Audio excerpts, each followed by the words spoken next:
You're sitting in your car outside the grocery store, engine off. You've been in there 20 minutes and you're not going in yet. And it hits you, sideways, out of nowhere. You haven't looked at their profile in 9 days. Not, I resisted for 9 days. Not, I white-knuckled it.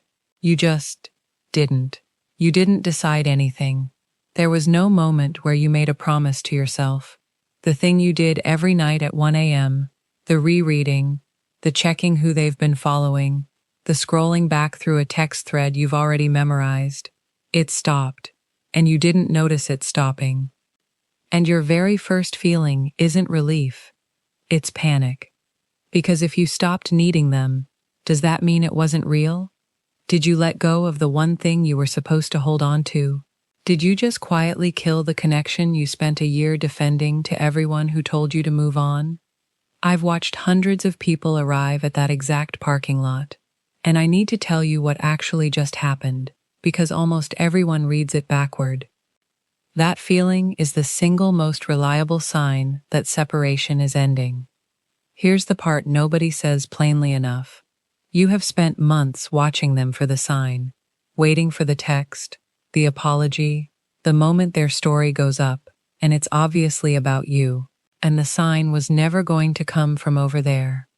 Separation doesn't end when the runner, the one who pulled away, went cold, went silent, decides to come back. It ends earlier than that, on your side, in a moment you'll probably almost miss. Think of the two of you leaning back against the same rope. You've been pulling with everything you have, and the reason they keep backing away isn't that they hate you, it's that someone is pulling on the other end, and letting go would drop them. So they brace. They lean harder into the distance. That's not a decision they're making, it's a reaction. Put the rope down, and they stumble backward, toward where you were standing. Now, I want to be straight with you before we go any further. I can't give you a date. Nobody can. Anyone who tells you exactly what your person is thinking right now, or promises you a reunion by a specific month, is selling you something. What I can do is give you 10 signs the energy has already shifted. The real ones, the specific ones, the ones that show up in your body and your sleep and your phone. And I'm going to explain the mechanism under each one, so you're not just collecting signs like receipts. The reason most people can't read their own signs is that they don't know where they're standing. You can't tell whether separation is ending if you were never sure which stage you were in to begin with. And I got tired of watching people try to figure that out from scattered videos and comment sections at 2 a.m. So I built the map I wished they'd had. It's called the Twin Flame Compass. The stages, the roles, what each phase is actually asking of you, and space to write your own journey down as it happens, so you can look back in 3 months and see the pattern instead of trying to remember it. Everything I teach on this channel lives in there, in order. It's on the site whenever you want it. Sign 1 starts now. Sign 1. The snap. This is the parking lot. And what makes it recognizable isn't that the obsession fades, it's that it goes all at once. People expect healing to be a slope, a little less every week. That's not how this one works. It's a fever-breaking. Tuesday you were analyzing what it meant that they added one song to a playlist, and by Thursday the whole apparatus is just gone, and the silence in your head is so unfamiliar it feels like something's wrong with you.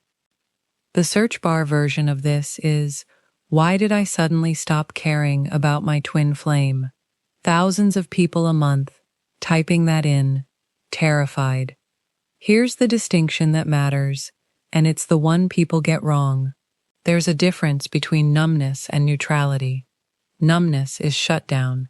You can't feel them, you can't feel much of anything. Food is boring, your friends sound far away. That's depression, and it deserves real attention, not a spiritual reading. Neutrality is different. The love is entirely intact. You'd be glad to see them. You just aren't bleeding anymore. You could hear tomorrow that they're fine without you, and it would land as information, rather than as a wound. Both of those states are quiet. Only one of them is the end of separation. Sign 2. The warm knock. You're mid-errand. Nothing is happening, and your chest flutters. A specific warm bubbling right in the center, for about 4 seconds, for no reason at all. Or you feel pressure on the back of your hand. Or you catch their cologne in a room where that is flatly impossible. Your own kitchen, your car, and you turn your head before you can stop yourself. Now, the sign isn't the sensation. Everyone in this space stops there, and it's why nobody can use it. The sign is one question. Was it warm or was it anxious? Anxious is yours. Tight throat, dropping stomach, the surge that arrives right after you've been thinking about them and spirals into needing to do something about it. That's your own nervous system running its loop. Warm arrives when you weren't thinking about them at all. It doesn't demand anything. It doesn't make you reach for your phone. People describe it as being pinged rather than triggered. Something landing, briefly, and then leaving you exactly as calm as you were before. He ghosted me, so why do I keep feeling this warmth in my chest? That's the real question, and the answer is that those two facts live in different layers. One is happening in the physical world, the 3D, the part you can screenshot. The other isn't there yet. Sign 3. The compass turn. Synchronicities don't start happening more. They change jobs. Early in this, 11/11, and their birth date, and their weirdly specific nickname showing up on a receipt, functioned as an alarm. It jarred you. It hurt, honestly. Every number felt like proof of something that wasn't happening, and you'd see it and immediately check your phone, and there'd be nothing there. What happens now is different in a way you'll feel before you can explain. The clusters arrive after you stopped hunting for them. The coffee comes to $11.22. The car in front of you carries their initials.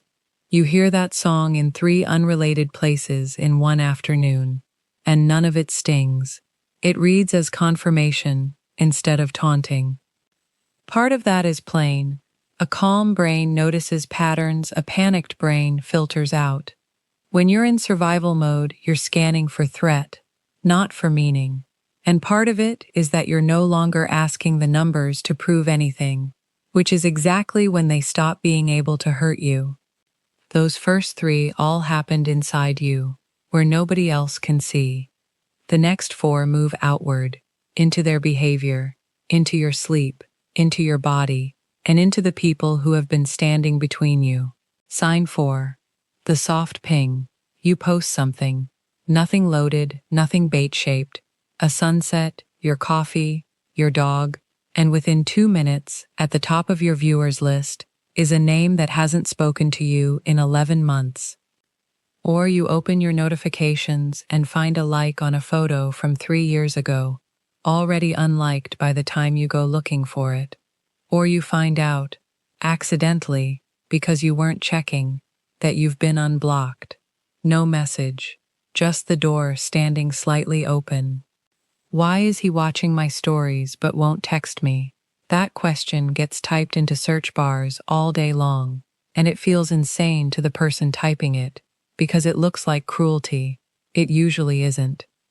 What a runner is doing there is checking, not declaring, not deciding, not apologizing, checking whether the door is still open and whether walking through it will cost them anything.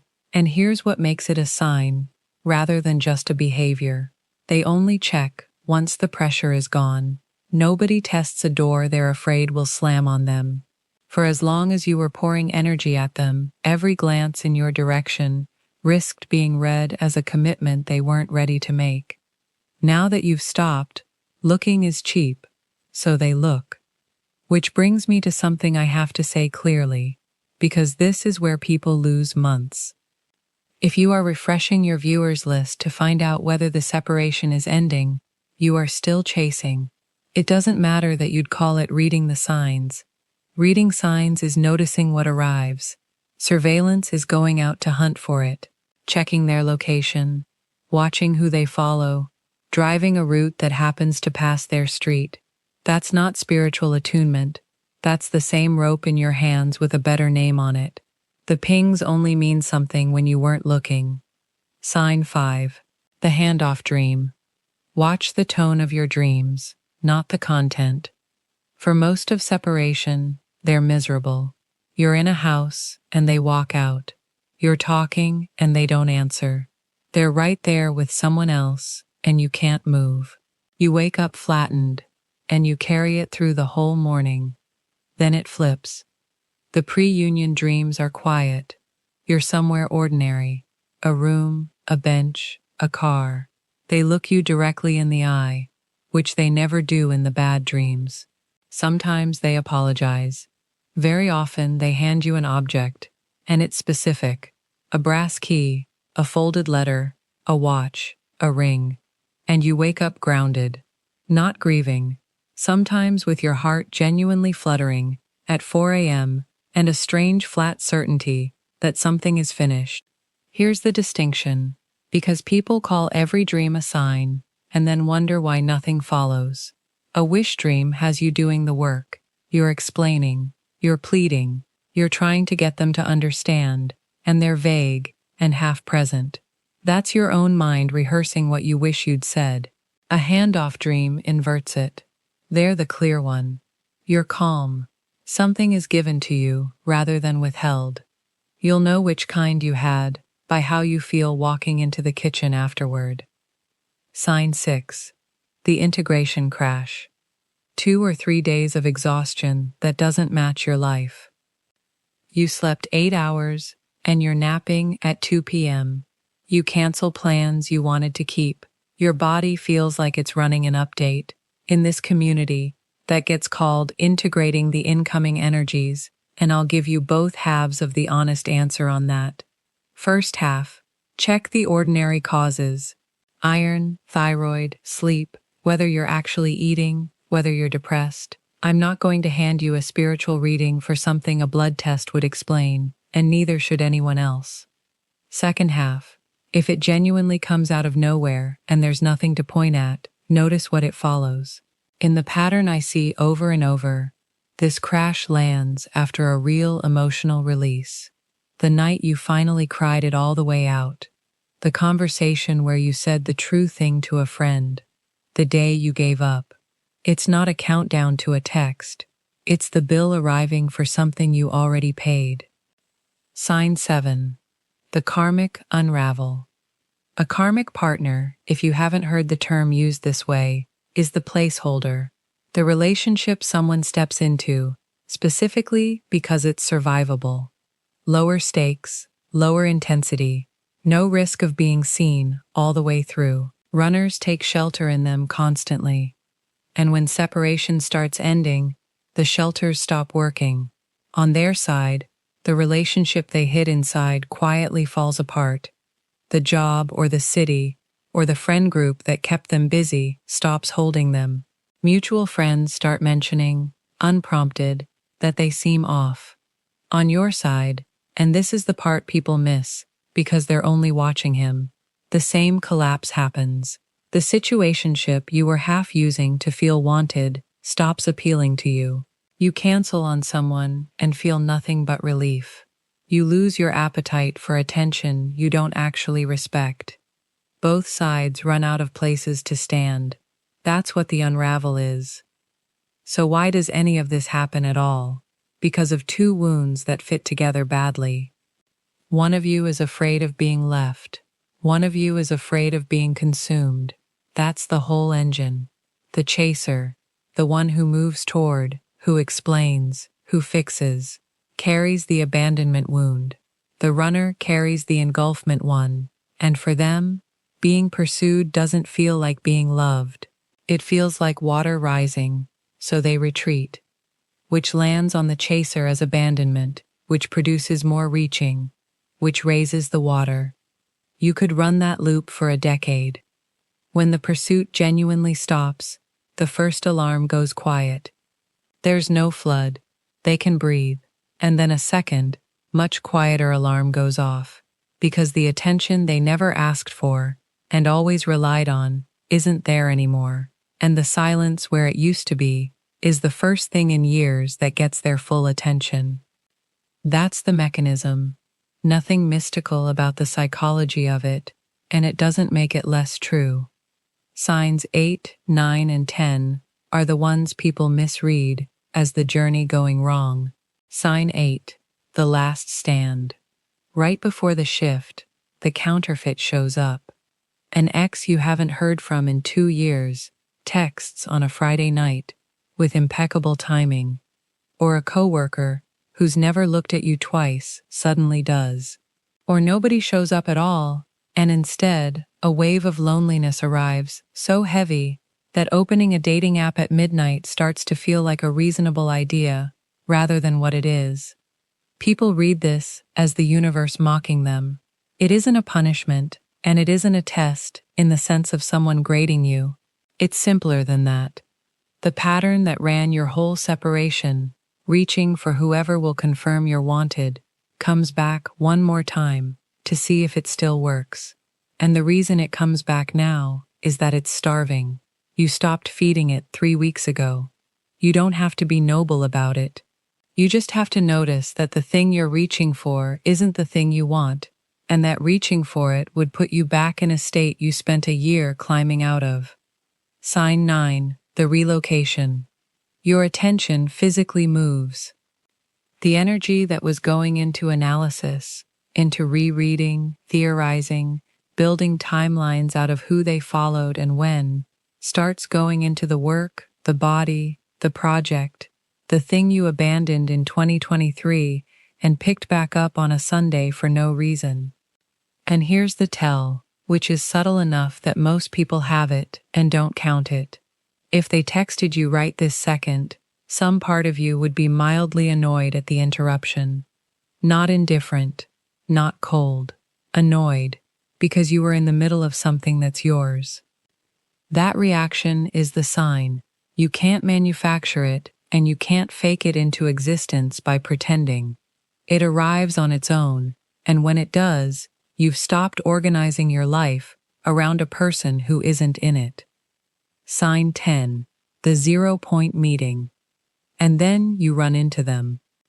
Produce aisle, 3 towns over, on a Tuesday, in sweatpants, laughing out loud at a voice note from a friend.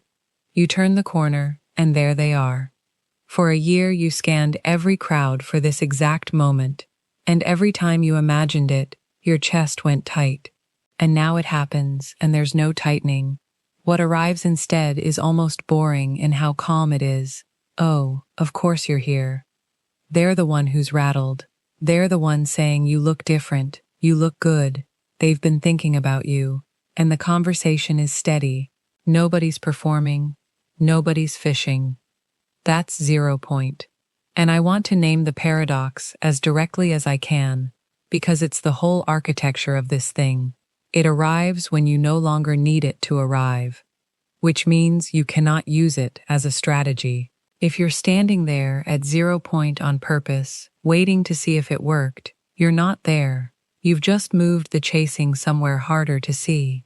Real surrender has no audience. So what do you actually do while this is unfolding? Hold the vacuum. When the warm knock hits and it's overwhelming and beautiful, and you're certain they felt it too, do not text them that you felt their energy today. That single message puts the rope back in your hands, and everything you built goes back to the start. Match a crumb with a crumb. If they reach out after 11 months with, "Hey, been thinking about you," do not reply with 4 paragraphs. Reply with 1 warm sentence, and stop. Not as punishment, not as strategy, because pouring an ocean into a teaspoon of opening is what makes someone step back. Let them cross the threshold themselves. Move the spike physically, within the hour. When the obsessive wave comes, don't sit with it on the couch. Walk, lift, clean something, work. Energy that has nowhere to go turns into rumination every single time. Untangle the cords instead of cutting them. You're not trying to stop loving this person. You're unplugging expectation. The specific hooks of, they owe me a reply, they should have understood, this has to end a certain way. The love can stay, the demand can go. Now the hard part, and I won't soften it. Everything I've described, the ping, the return, the calm, has a counterfeit that looks nearly identical from the outside. Someone who has hurt you will also come back exactly when you start to move on, because your moving on is what they noticed. The difference isn't in the timing, it's in what your body does when they arrive. A real shift feels calm, slow, steady, and safe, even when it's uncertain. A toxic return feels like being flooded, intense affection arriving fast, followed by coldness, then pressure to prove yourself, and your nervous system, in pieces, by Wednesday. And if this person has been abusive, violent, or fundamentally unsafe, none of this framework applies to your situation. That's not a separation stage. That's a boundary, and it's the right one. Do not break no contact because you saw 1111 on a receipt. If you are afraid of them, fear is the answer, and it isn't a spiritual test you're failing. If you want the whole map in front of you, rather than in pieces, the stages, the roles, and the discernment I just walked you through, with room to write down what's actually happening to you, that's the twin flame compass. I built it because people kept asking me where they were, and nobody should have to guess at that.